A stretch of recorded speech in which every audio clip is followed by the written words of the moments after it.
Hi, let's see how we can save some money by investigating new Cognito pricing. So it's a hard one because you're gonna need to change the infrastructure. Let's go inside. So first, in May 2025, AWS changed the pricing model for Cognito machine-to-machine, M2M, client credentials. So before it was all free of charges, and now you have two new charges. The first one is per request.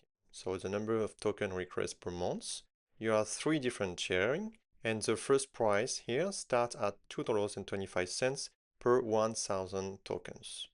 And the second new charge is per application. So you can see here that you have three different tiering as well. And the first pricing starts at $6 per app client.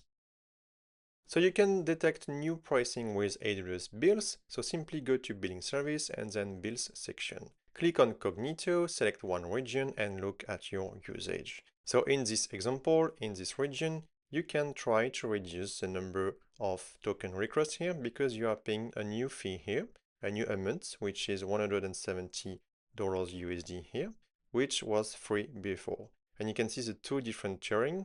So this is tier 2 and this is tier 1 pricing.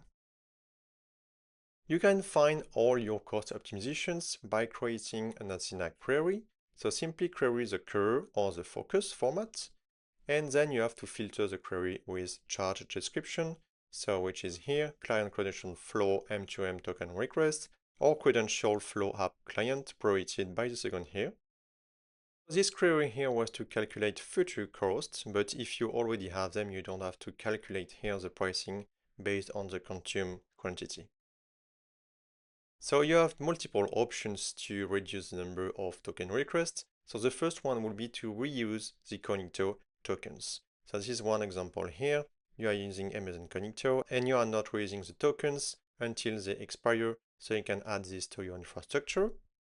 And a second one would be also to set caching keys to minimize the token generation. And so you have one example here of one API gateway. And you can see here that you can enable method caching for both methods, for example, authorization request header or scope query parameter. So how to fix it? It's pretty hard because you have to modify the architecture. So you can either reduce the number of applications or you can reduce the number of token requests. And I gave two examples by reusing Cognito tokens or set caching keys.